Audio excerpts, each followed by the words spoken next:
Welcome to the Dad Lit Pod, the literary podcast for people who are concerned about your tire pressure. My guest today is S.S. Fitzgerald. The S is for Sean. Sean S. Fitzgerald grew up in Carson City, Nevada, and served in the United States Army before settling in Tallahassee, Florida. He writes horror stories, thrillers, and science fiction, and grounds his work in reality with actual experiences from his travels and stories he's accumulated along the way. When he's not writing, he's researching, building terrifying costumes on a humid Florida gun range, or spending time with his wife and loyal Doberman. Sean's most recent work is the horror novel Sinner's Pass. When a single father sends his only son to stay the summer with his parents in his childhood hometown, he's worried by a cryptic letter from his son. He must now go to the God-forsaken town to seek out his boy. There, he's forced to not only face his family's history and demonic creatures lurking in the dark, but his own internal demons. Without honesty, there can be no redemption. Without redemption, there is no leaving the evil within. Sinner's Pass. Sinner's Pass was runner up at the 2004 Halloween Book Festival and winner of the Reader Views 5-star review. Welcome to the Dad Lit Pod, Sean. Hey, thank you so much for having me, Daniel. It's an honor being on here. I've watched a couple of yours, and I'm really excited to have this conversation. Well, thank you. Thank you. You are a father as well. So you're what I like to call a dad lit triple threat. You're a dad, you read dad lit, and you write dad lit. From the description of Sinner's Pass, or Sinners, yeah, Sinners, Yes. it sounds like you also like writing about being a dad. Where do you think that comes from? I'm going to say that I wrote Sinner's Pass. I began writing Sinner's Pass before my wife and I conceived our daughter. So the journey there kind of shifted a little bit with having no fatherly experience and then suddenly being thrusted into like, hey, this is happening. And that entire journey that happens where, it's like you want to get through so many trimesters and, when do we announce that we're having and when do we announce the gender to people? But I think in particular to Sinner's Pass, a lot of it was a combination of my personal journey trying to understand where I am spiritually, and then a combination of that with how I saw my dad through different lenses, from a child to a young adult to an adult, and now being able to reflect on that and put a lot of his experiences in a better light with my own real world experiences. There's a lot of parallels between my father and I that divergent, obviously, due to time, but um, we walked a similar path for so long. But there's this veil that I think we all have as young men of what our father is and who he was as a young man. And it can be a tough bullet to bite into as you grow older and start seeing the flaws of just being human. So you would say that it actually sprung from your experience with your dad, along with the up and coming experience of becoming a dad.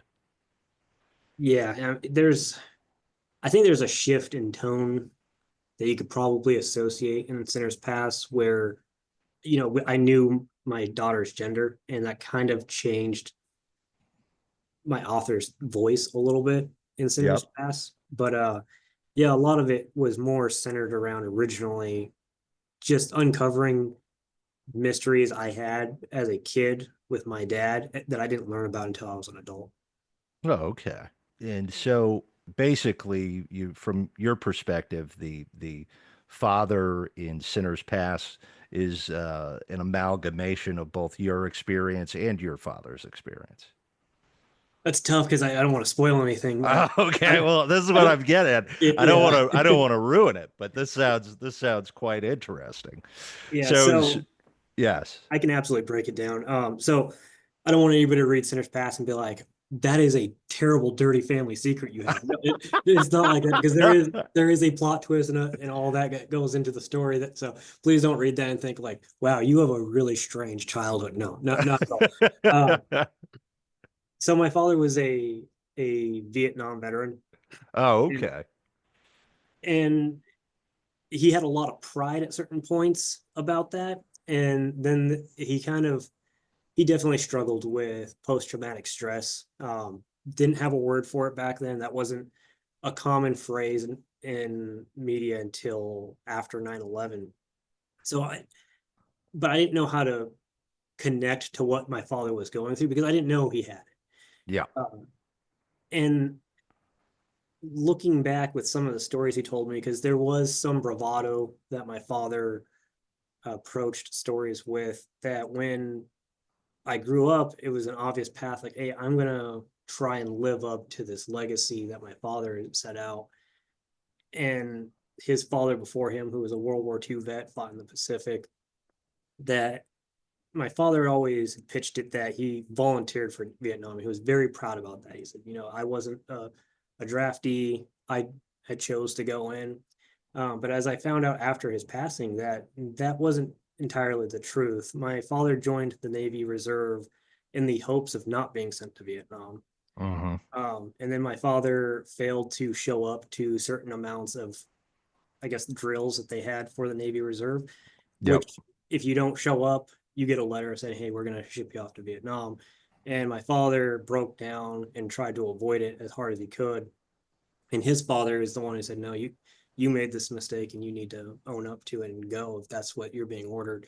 So my father did go to Vietnam, but that changed drastically, because I grew up my entire life as a kid into high school, believing my father was this moral, high standing person and he had this courageous amount of courage. And I'm gonna kind of trauma dump on you. I'm sorry that you didn't ask this. Oh, well, yeah, of course, of course. My father and I had a very hard falling out at one point, right around when I was about to commission and be an officer in the Army. And one of the last things he said to me was, the war that you're going to go fight will never be as bad as the war I fought in. Again, I didn't know how my father experienced it. And he said, you'll never be the soldier I was. And it almost got physical, not because of what he said just then, but my father was a physical person when it came to arguments. So I left, and my father and I didn't speak again. That was the last time I talked to my father. Um, a year and a half later, he died of a heart attack. So, uh, I went my entire time with this impression of my father. It wasn't until 4 years ago that I found that out about my dad, that his entire facade wasn't real. So it was quite a revelation to find out a lot about my dad this way. There's my brother was also in the United States Army and served in Iraq, and so I'm acutely aware of sort of the the weathering that goes on when people come back, and how difficult it can be. Were you so? Do your father ended? Do you know anything more about his service, or Um, just the upfront sort of getting to Vietnam elements of it? so I know more about my grandfathers, and that's only because I recently requested naval records on my grandfather. And that's also because I realized that my father was a unreliable narrator for a lot of my Hmm. childhood. So I'm trying to piece together stories that were either right, wrong, or completely fictitious, or just poor memory issues. So I've been Yeah. piecing together my grandfather's record from World War II. I think there is a lot of validity to some of the stories my father told me about overseas, because I still am in contact with one of his friends that he Yeah. served with in Vietnam. We email periodically. So I know what ship he was on. I know he was on a minesweeper. I do know that he was involved in shore to boat contact. So he was in a firefight at least once. I don't know any further detail aside from that. And it's just because I haven't finished with my grandfather's record yet that I'm not sure if I've wanted to bite into the bullet yet of requesting my father's record. Another piece of information I learned only a week ago was my father had a name change when he became an adult and moved away from his parents. And that was kind of mind blowing that my father's name that I knew him as wasn't always his name. So quite a bit to unravel with this uh, with my father. Wow. Yeah, That's a lot of stuff to learn. yeah. I don't think Uh, that when you scheduled this podcast, we were planning this one. well, you know, it's interesting because I work as a professional historian in my day job when I'm not writing things. And so when you say, that your father worked on a minesweeper, I think about Vietnam riverine warfare and the sort of the unbelievable stress of it. I recently did a presentation on the merchant marine in the riverine, and ultimately the underlying stress of just going through that area. This idea where anywhere could be you could be set upon. Imagine is sort of a terrifying experience. I don't know. I don't know. Obviously, you and I have just met. We haven't talked about your experience in the service. But as my brother once explained it, it's hours and hours of boredom, followed by 15 to 45 minutes of sheer, just unbelievable terror. And I think uh, that if people understood it better that way, rather than I think everyone just thinks of our service members constantly in a foxhole, this sort of World War One perspective, but it's actually very it's nerve wracking, followed by the kind of mountain of oblivion that is combat. So. I don't know. You and I talked about beforehand. So you are a commissioned or were a commissioned officer. Are you retired, or you just decided to move on after your papers were done? Yeah, I decided that after my command time, that I was done. Yeah, I didn't.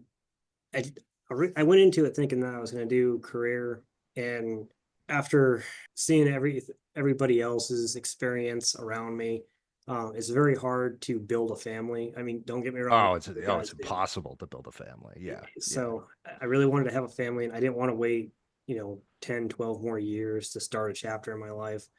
Um, so I just decided after my command, I looked at my options. I could pick up a second command, which is they say is a compliment, but I was all I saw was more stress. yeah. I could go to a different unit, which I was like, all the relationships I just built, I'd have to start over. Um, so I just said, I'm done. I like living in Florida. I'm gonna take my time and leave. So no, I didn't retire out. I just got out after what I felt was an appropriate time period, a good place to leave off at. Yeah. What'd you specialize in the force? So officers are a little bit weirder. Their Yeah, MOSs are strange, so I'll break it down. I'm 11 Alpha, which at the time period, and no, I don't think it formally exists as a commanding team anymore. I think you can only be a junior officer. Is a mechanized officer, so that's tanks and light reconnaissance. Now, the weird part, and this is probably the only thing anybody's ever like, stolen valor. That's not possible. Is my end time I ended as a infantry officer, but the reason why that I don't have the 11 series for officers and I have an 11 alpha instead of the whatever their infantry counterpart would have been at the time period is I was in an IBCT, which is an infantry brigade combat team, which is 3 companies of mechanized reconnaissance and one dismounted reconnaissance, the dismounts being the infantry. yeah, And they didn't have an officer to fill the infantry spot at the time period. So they took the first available maneuver warfare officer, which is anybody who goes to artillery, armor, or infantry school is eligible to qualify for. So I took the command spot for an infantry unit. So I ended my time as an infantry officer. And did you end up serving in either Iraq or Afghanistan? Um, so we did Operation Enduring Freedom. I spent a lot of time in Africa. Oh, That okay. was the primary area of our focus.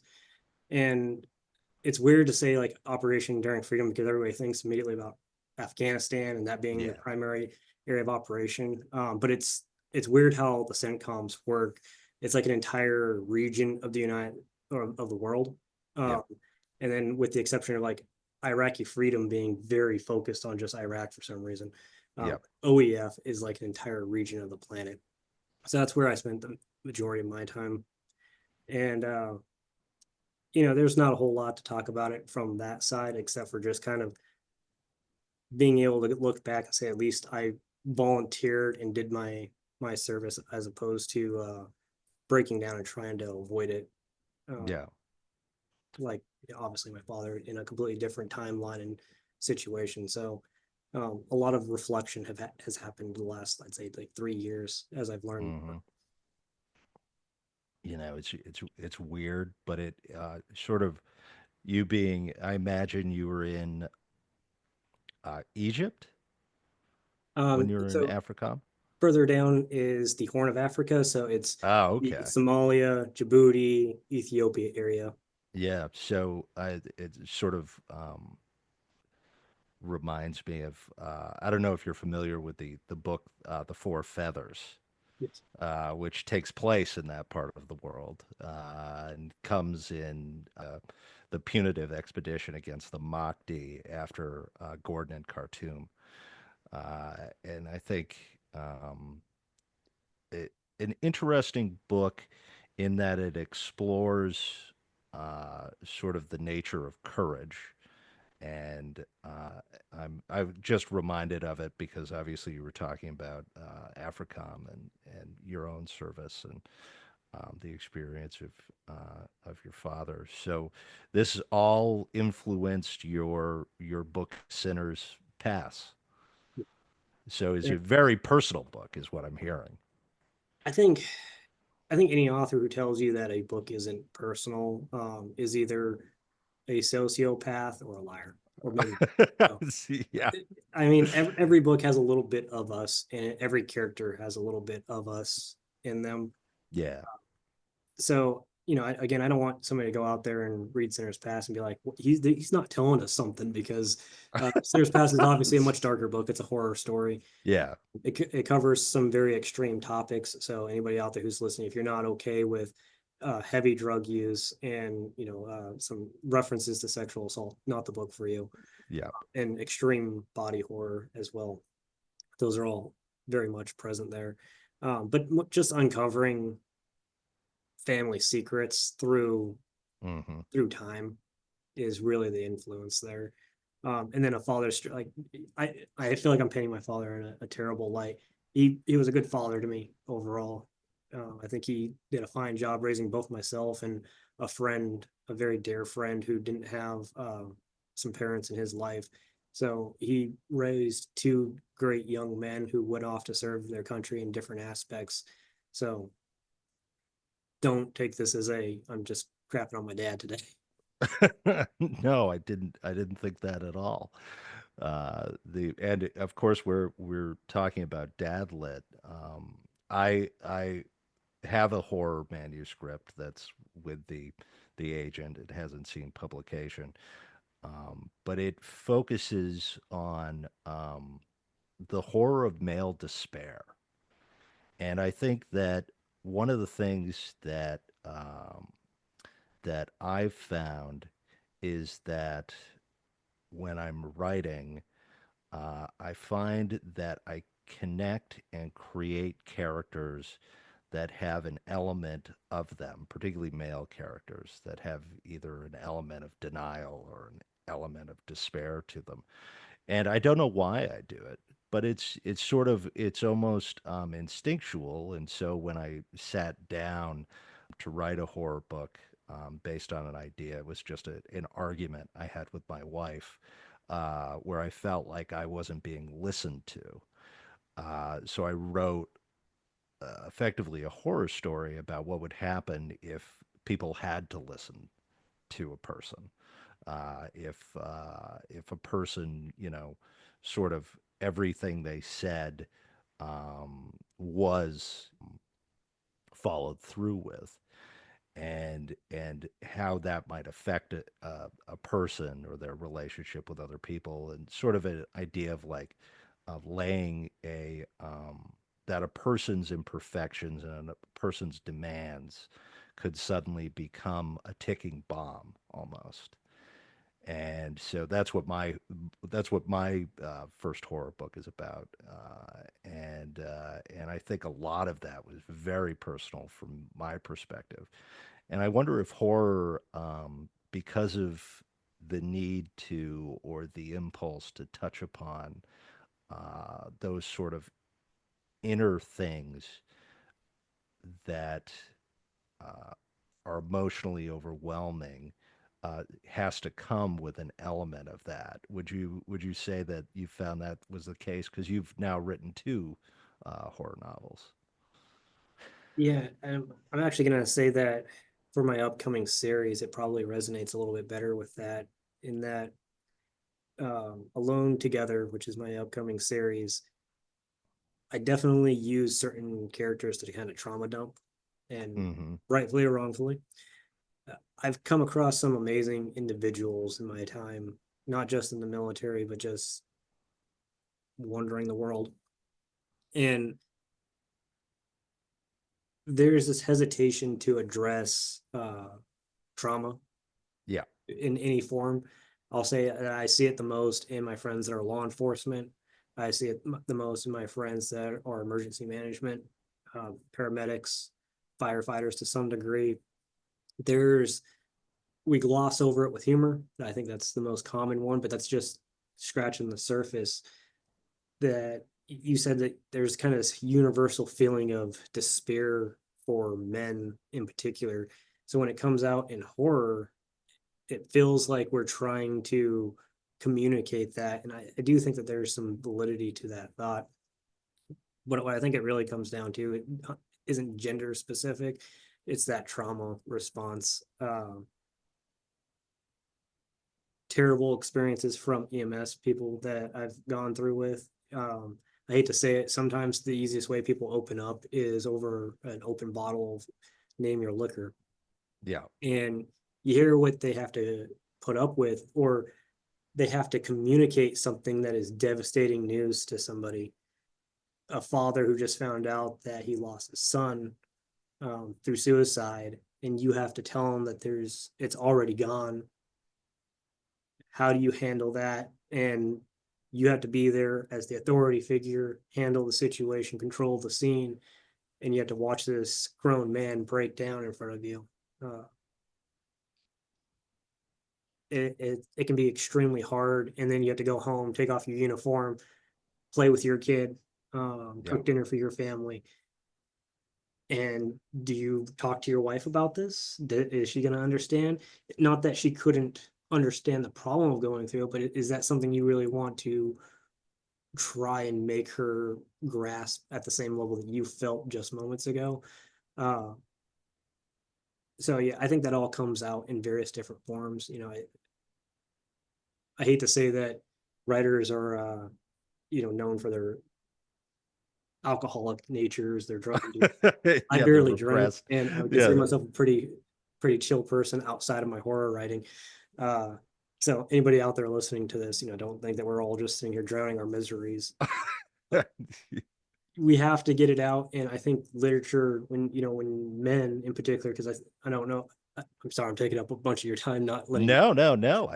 I mean, this is ultimately because, right, this is the debate that we're hearing endlessly, which is that men are not um, getting published necessarily through and marketed through traditional publishers, and there's a worry, beyond the idea that this thing, like, well, there aren't enough books for men, and there isn't enough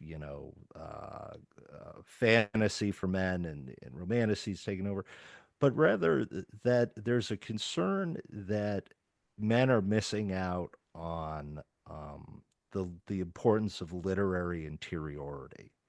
That there's something in books that, and I use the Four Feathers just as an example, which is a giant or a very in-depth exploration of fear, and fear fundamentally.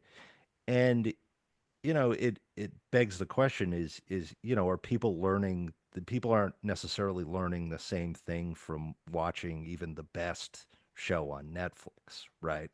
That sort of emotional effect on a person doesn't come through. It's you just don't get it uh, quite like sitting with a book and going through a book.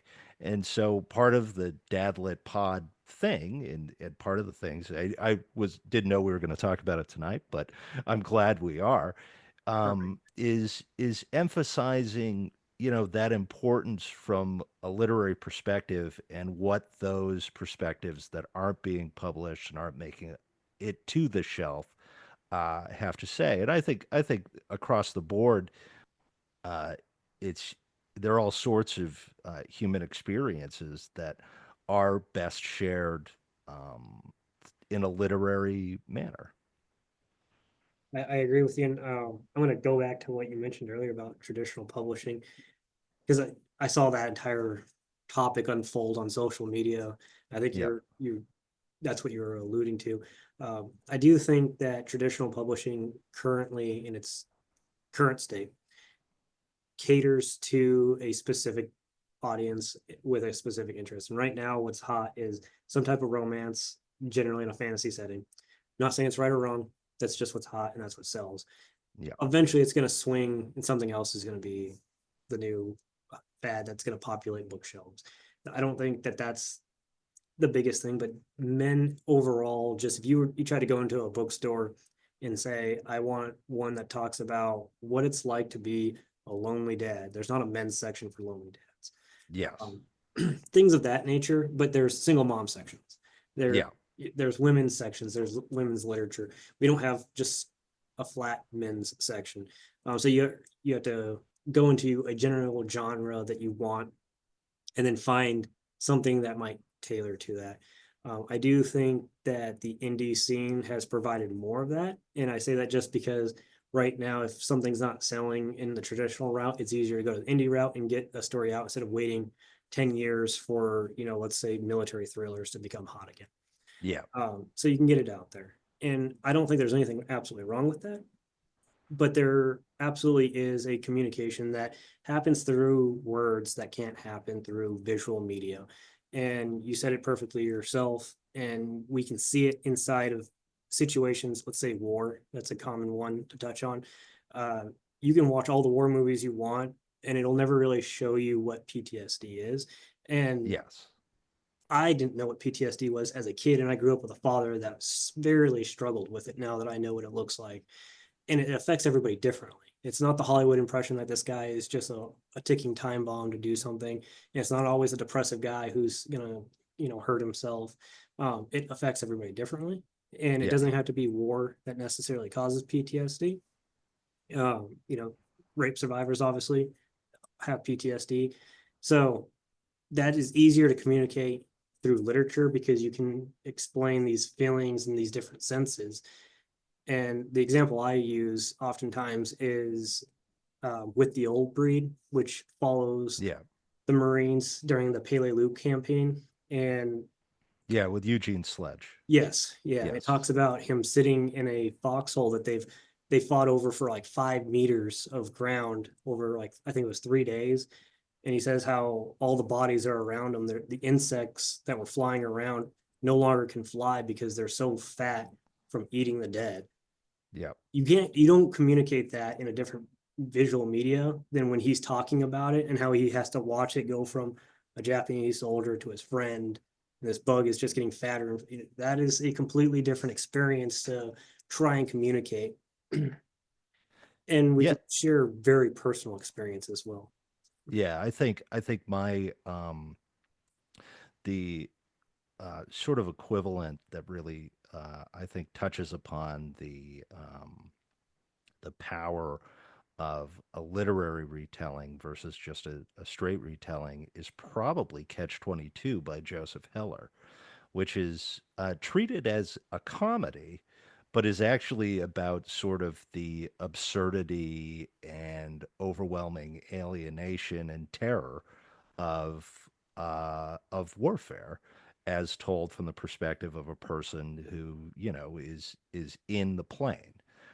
Because it's that thing again that goes to hours and hours of boredom followed by 15 to 45 minutes of terror.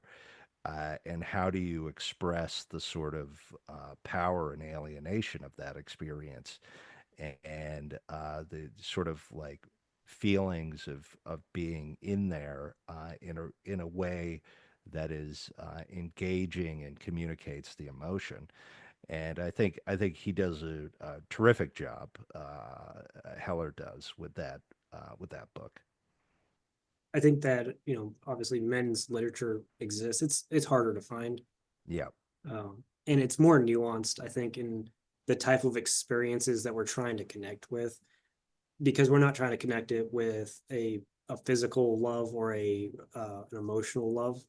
yeah, We're trying to deal with several other areas, and every dude is going to be slightly different, right? A dad and what he's trying to cope with is going to be completely different than a night shift beat cop that is trying to look for something to connect with the stress that he experiences. So experiences may vary, I guess. uh yes, yeah, I'll just because we're kind of recommending readings out there. If somebody wants a more lighthearted read for recommendations on dads, I have to say the last lecture, it was a phenomenal read on hmm a man struggling with pancreatic cancer and trying to leave something for his kids, which I think every dad, that's ultimately what we're trying to do. And then if you're looking for more of like that visceral, we're gonna try and connect it to, say, horror. Um, just take your time, go out there and find those indie authors, because if you're a dude looking for that type of story, it exists right now. It may not be on a mainstream bookshelf, but it's definitely out there, either in physical form or at least in an ebook form. And there's somebody out there who's communicating that story for you. I don't buy into the whole guys aren't reading. Guys are absolutely reading. yeah, yeah. They're Most of reading. Yeah. my audience, I think, are males. So um, it's out there and it's ready for you guys if you're looking for it. Yeah, I think in terms of the one that immediately comes to mind, which is explorations of fatherhood and horror, is obviously Stephen King's The Shining, which and before that, I firmly believe that It's a Wonderful Life is a horror movie, and that the stories underlying It's a Wonderful Life. And The Shining are very closely related in terms of male despair and sort of the weight of fatherhood, if that makes sense. They're both horror works about the weight of fatherhood and the prospect of lifting that weight. But I have a question for you if you don't mind me asking. Yes, by all means. Do you think that there is a male loneliness epidemic? I do actually. I think that there are a lot of problems facing men from a loneliness perspective. The, as you articulated, hesitance to engage and to communicate personal emotions and to ask for help. Uh, the issues associated with substance abuse, the medicalization of mood adjustment or pain management. I think these are all things that contribute to male loneliness. In addition to that, the changing nature of the work and the way men work is really led to an atomization relative to other men.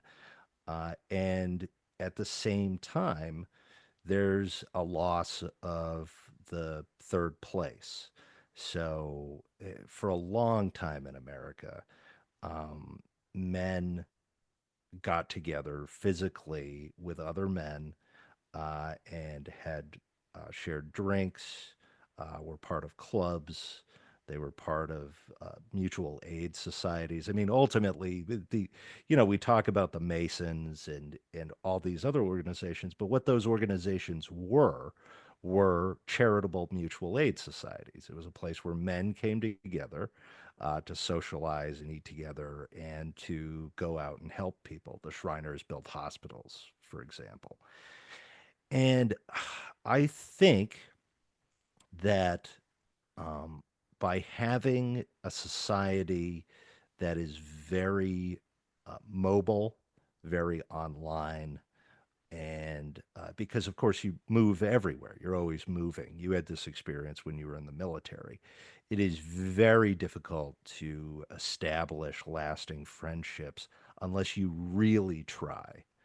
And so I've always made it a point to do that. I've very, very, friends from 20 years ago now. At the same time, finding new friends, particularly if you're living in the burbs and you're working 40 hours a week and you have a kid, is just not easy. And the sort of, oh well, I'll just beat other dads, or I'll go out and do the t-ball thing. It does not necessarily lend itself to uh, the type of engagement that would be of greater value to overcome that issue of loneliness. That, from my perspective, is an element of, I think, all of the books that I've written. I've included some component of the danger of male loneliness. And I've written now, or I have a manuscript. I have sort of a comedic Elmore Leonard style detective story. I've got a sci-fi story about a father and daughter interacting, or her discovering her father across time. I've got this male horror story, and then I recently wrote a straight thriller about stalking and overcoming stalking. And in each of them, I think the element of male loneliness and male despair definitely comes up. Uh, and so, I haven't done a an extensive workup on what this podcast is about, but a lot of it's about kids reading, particularly boys reading, uh, providing independent authors like yourself a way to engage a market and market their work in a very pointed fashion. To say, like you've said, that you want a book about, or that relates to, or that is attractive to you as a dad, you can come here. We're going to have that on the podcast and we're going to talk about that. And then the other thing is obviously engaging with the value of different stories and providing that to people, who, just want that and need that in their life. Yeah, I think you nailed it pretty much without having to say it directly. Is a lot of people, when they hear the male loneliness epidemic, they think that they're talking about the dating market, that guys are having a hard time Oh, out. yeah, that's not it. Yeah, Yeah. it's at all. That's not it. And I can finally relate because, if you would have asked me 10 years ago if I believed in the male loneliness epidemic, I would have said no because I didn't know what that would have entailed. But I'm going to relate this to a story that both I read and a personal story that I finally understood what I read because what have happened to me. I read The Things They Carried, which is a fictional tale by an actual Vietnam veteran about Vietnam. Yes. And there's a scene in the story where one of their friends hits a landmine and he gets blown to pieces, and they have to pick the pieces of him out of a lemon tree. Yep. And one of the soldiers is singing a lemon tree song while they're picking his pieces out of the tree. And I just thought it was a weird scene. There was a lot of weird scenes in that book, so never resonated to me exactly what was being communicated.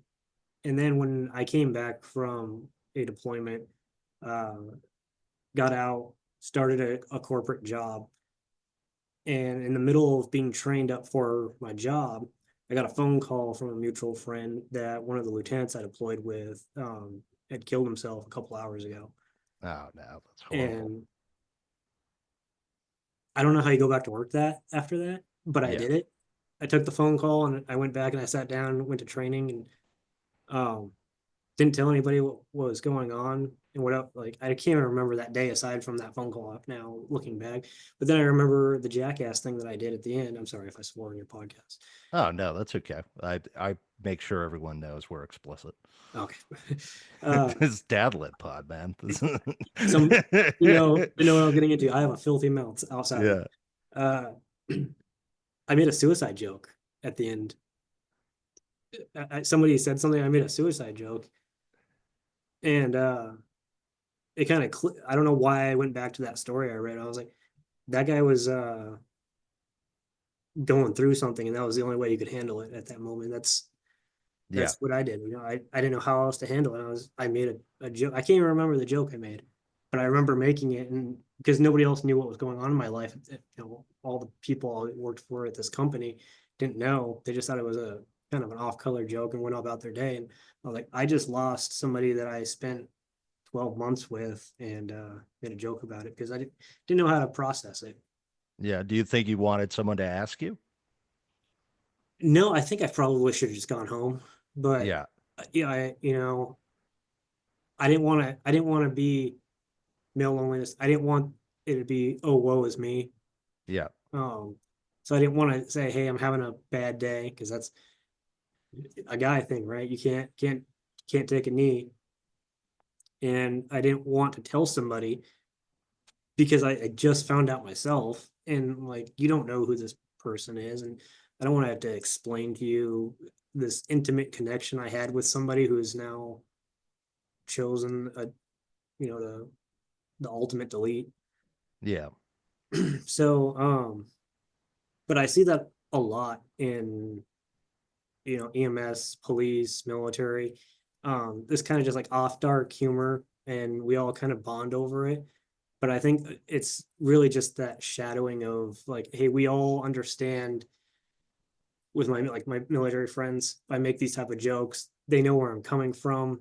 I don't feel as jaded about it, Yeah. so There's an intimacy of experience. yeah, that's a Yeah. good way to put it. Um, so, and going back to exactly what you said, making friends is extremely difficult for men. I don't know why it has to be so hard for us. Uh, I don't. I mean, you think it would just be like, here's a game, man. Let's go and game for an hour and become Yeah. buddies. But for some reason, it just doesn't work that way for us. All my friends are I either served with or in some capacity did something professionally with, and they just kind of stuck around. Yep. Haven't, yeah, I'm gonna say that I don't think since I've gotten out of the military that I've made a purely normal friend that I see consistently outside of work. So Yeah. Well, do you think that that's even possible once you've left the military, given the way that the military functions and the way that it structures life, for example? I do think it's possible. It's probably Well, to have someone as close as you would have oh in the yeah, it's military. you're not gonna get that. It's, one Yeah. of the worst questions that people ask me all the time is like, hey, do you ever miss the military? And most dudes, when they answer that question, they say, yeah, I absolutely miss it. I wish I could go back in a heartbeat. I'm not that person. I Hmm. don't miss the military. What my answer is, I don't miss the military. I miss the guys. Yeah. And that's kind of harder to explain to people who haven't lived through it. I Yeah. had a buddy over who that I served with briefly. He's getting ready to deploy, so he came over and talked to me for a little bit. Um, and that's exactly what I said. I was like, I miss all the things that we bonded over, But I also had a slightly different experience than most guys did. Went the officer route. There was a lot of administration that I just didn't want to deal with, and there's a point as well. And when I say politics in this term for everybody listening, I'm not talking about traditional American politics. There's a level of politics that if you really want to stay in as an officer, you have to be okay dealing with. Yeah. And I didn't want to deal with that. So when I think about the military as an organization, I don't miss it because I don't miss that. I do miss the guys and the experiences that it provided from it, but you can't have one without the other. So that's my answer usually to that question. Yeah. Do you think I have a, half and half experience with people who relay to me their, military experience or how they went through the military. Do you think that you would advise young people today to go into the military, or do you think you've been out for so long that you wouldn't even know what it looks like now? I go back and forth about the military. I think my biggest question really went to myself is, would I tell my kids to go into the military? Um, I definitely went into it with probably the wrong intent because I kind of wanted to prove my dad that I could do it, and it didn't matter what I did. That man was never going to change. So, point out there, if you're trying to do something to improve, an old man, he's not going to figure it Yeah, out. so do it for yourself. Yeah, Yeah, that's the do it biggest if thing. you want to do something for yourself. Yeah, Um, I always try and approach it from a rational, logical point. There's a lot of things the military provides that are great. yeah, If you don't have a future and you're not sure where to go, but you have some fortitude, military is great. It provides you a little bit of guidance. It provides you a paycheck, and it takes care of a lot of your basic necessities until you figure out if that's for you or if you want to get out. yeah. Uh, if you choose the right career line inside the military, you can get some training that's very difficult to get outside the military without some money behind you. Hmm. If you want to go to college and you don't have an easy way to go to college, they have the GI Bill. There's some functionality to it. Yeah, um, it's not for everybody. And I say that as somebody who kind of flirts with the idea of Robert Heinlein's Starship Troopers, where it's like, hey, you should be a citizen and of that, all that kind of an interesting concept. But the way it currently is in our society, 100% not for everybody. yeah. I met a lot of Also, it incredibly expensive to train an individual for the extreme. military today. Yeah, Yeah, don't take up a slot that's better reserved for somebody else. And actually, the next thing I was gonna say is like I met some extremely dangerous people in the military. I don't mean they were dangerous as in they could, be special forces. I meant dangerous as in you're probably going to get somebody killed and it's going to be one of our own guys type dangerous. uh, yeah. Uh, So I I'm sure you've read the Forever War uh, I have, but it was by a very long time ago. Oh yeah, yeah. I think The Forever War is one of my favorite books that sums up sort of the what has been communicated to me about the military experience and the sort of uh, the nature of particularly coming home after a deployment and the way the world seems to sort of change on you when you come back. I think was the probably my favorite part about that book. Just a really excellent science fiction book, similar to along the vein of Starship Troopers, but obviously communicating the author's experience in Vietnam. Yeah. I, I'll definitely have to go back to re-experience, but have you ever read Breakout about the 38th parallel in Korea? No, I've never read it. I highly recommend it, especially if anybody out there ever wants to join the Marine Corps. I put that on there as a recommended reading, and it was when I was a commander for my company. I put it as my required reading for my officers because it taught so many leadership lessons in such a small book. I say small, and it's a thick book, but Yeah. there's a scene in there if you want to know what it's like, having somebody who can be extremely dangerous to you, where they send their mortars to be cleaned by a different unit, and Yep. then they get woken up one night and the Koreans and the Chinese are launching a night attack at like 2 o'clock in the morning. and the weather is so bad that dudes are getting bayoneted in their sleeping bags. They can't get the zipper off, so they're trying to call mortars in. So they get their tubes up and they hang the rounds and they drop them, and there's a click and the round doesn't go off. And then anybody out there who doesn't know mortars, it's a very lengthy process to safely get a round out of a mortar when it's Yeah. already been primed, and you have to disassemble the whole mortar, get the round out very carefully. They set it back up and they drop another round and it does it again. And they Yeah. do it 3 times and it keeps happening. And finally somebody reaches in and somebody left a cleaning rag inside there and it was stopping the primer from Oh hitting. no. And you have to ask, like, how many dudes did you just get killed because you left a sleeping, or you left a cleaning rag inside of a tube? So those are the type of things. And you know, hate to talk about my dad again. He always said, "Hey, if you ever go into the army, you're going to meet the stupidest people in your life." Um, I'm not going to say I met the stupidest people, but I definitely met people where I'm like, "Wow, you should really not be in this line of work." So did experience that. So I think I kind of beat around your question. Would I recommend it to somebody today? I would just give them a realistic picture to it. Yeah. That's how I'd paint it. What I really don't think it is, like if you have a kid that's just trouble, it's not the place to send them. It Yeah. absolutely is not. If you think they're going to whip them into shape, they might not. I had a lot of soldiers that I spent a lot of long nights on because they got into fights, they got into car wrecks, they got DUIs. Uh, they went home drunk, beat their wife, beat their dog, beat their kid, went on a high speed chase with the police. There's just certain things that if you get somebody who doesn't have that mental ability to control themselves in the first place, at least to some degree, it's not like in the 60s and 70s where you could just send prisoners off and hopefully the military would rehabilitate them. So if you're listening out there and you're like, hey, I don't know if I want to go in the military, it's a real hard conversation that you need to have with yourself. And is it right for you? I don't want to give you the answer. I do think I'd be able to guide somebody through that. It is an ever changing beast. Um, Yeah. I will say that on the politics side, don't worry about who is and isn't the president at any given time. It never Yeah. bothered any of us.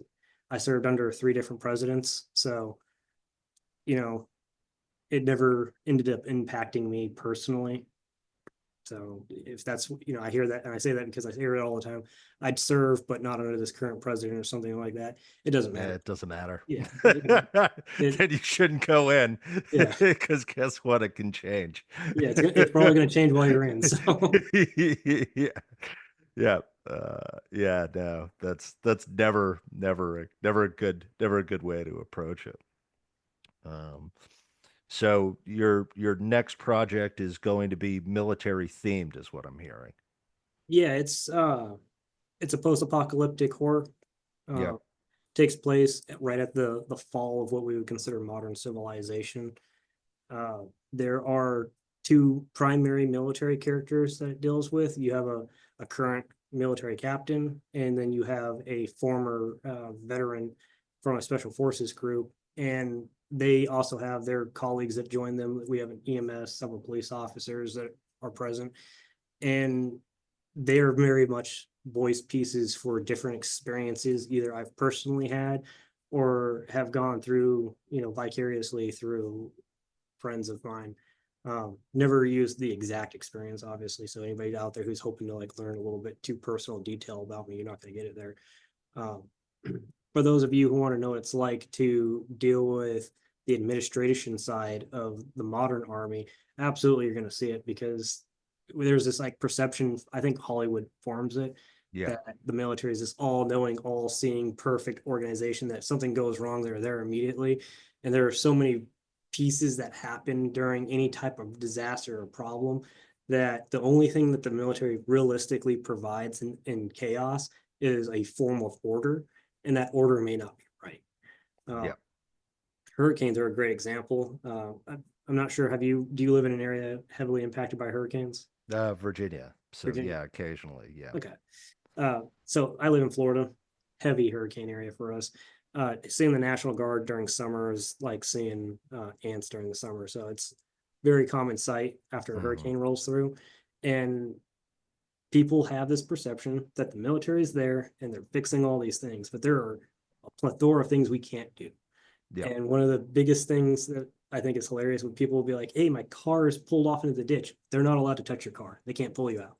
And it Yep. blows people's mind. They're like, "Why? You guys aren't helping anyone." Like, that's not their mission set. Yep. They're going to come there. They're going to help you clear roads. They're going to provide you food, and they're going to provide you security so that, in the worst case scenarios, you don't have people taking advantage and looting your homes and businesses. Uh, Outside of that, they're not there to clear gas lines. They're not there to fix homes. They're not there to pull trees off things. They're not there to pull your truck out of anything. They'll pull you Yep. off a house if you're trapped in water, but they're not going to go and drain your house of water. All these things that people expect the military to do, they're just not there. Yep. And what it costs to get those people in place at the right time and with the right resources is even more mind numbing. Um, you'd be surprised. Everybody got to sleep. Yeah, Everybody's and got to on sleep. what if you take a infantry unit and you throw them into an area, how do you get them there? Because you know what, an infantry Yep. unit doesn't have enough vehicles in it organically to move them there. And everybody's like, "Oh, we'll use the army trucks." Okay, well, if you use the large army trucks, you can't go on the interstate with them because that's just the law. So you know how they get there? They get a school bus like anybody Yep. else. Take a school bus, ride them in there. So I had if you want to this see all that, it's going to happen. yeah. Yeah, I had this experience with one of my manuscripts where I shared it with a group of people, and it was about, and it's a sci-fi one, and it's about a father who's designing a piece of technology in a secret place for the government, and they're like, all you ever do is describe, like bare bones sort of office spaces, and there's not a lot of like scenery, and it's like, man, you work for the government or the DOD, that's all you're I'm sorry. I'm sorry Yeah, that the Avengers has convinced you otherwise, but it is just a box out in the middle of nowhere, and you're just inside of it. And depending on what you're working on, you don't get a window. So yeah, no, I think that's definitely a thing that Hollywood has gotten wrong. yeah. One of the funniest things I'll ever tell anybody, and it was on a public forum. They said, "Hey, I'm trying to write this really advanced thing for the military, and I need to know, like, do you guys get like advanced copies of like the newest computers?" I'm like, "No, bro. If you want a new computer, you go down to Best Buy because my Yeah. computer is like 10 years behind whatever you're currently Oh writing on." yeah. And Oh yeah. they thought I was joking. I was like, "I'm not, unfortunately. Like, we just got a flat screen, and this is 2016. So no, Yep. not kidding." Yep. Try installing anything on Oh my God. Yeah. You'll it. be lucky if you even have a port to plug in or Yep. put a CD in, honestly. Yep. Yep. Brutal. It's brutal. So, well, Sean, thank you so much for coming on, and thank you for your honesty and putting yourself out there. I really appreciate it. And I'm going to get a copy of Sinners. I'm sorry I didn't have time to get one and read it before our interview. But I'm really looking forward to it, and I hope you'll come back to the the Dad Lit Pod with your next work, and I'll keep you appraised of how things are going. I appreciate you so much for having me. Thank you. And Yeah. Do you want to plug any of your work, your website, anything like that? yeah, absolutely. So if you want to find me, I have my own website. You can find me at ssfitzgerald.net. Obviously, you can also get me on Twitter. That's my most active social. I am on Facebook. You won't get the cool stuff there. If you want advanced copies of anything or early things, I highly recommend you check out my newsletter. I also have my own podcast, Birds with Words, where I share other author interviews and I do readings of short stories I write. I am the author, as you noted, from Sinner's Past, but I also wrote A Full to Extinction, which is a little bit of a sci-fi military thriller in the vein of Jurassic Park. So if you're into more of the sci-fi Oh area, man, absolutely awesome. have something out for you. Well, thank you so much, and looking forward to hearing that. And I'm obviously going to sign up for the newsletter. Thank you again, Sean. Absolutely. Thank you so much for having me.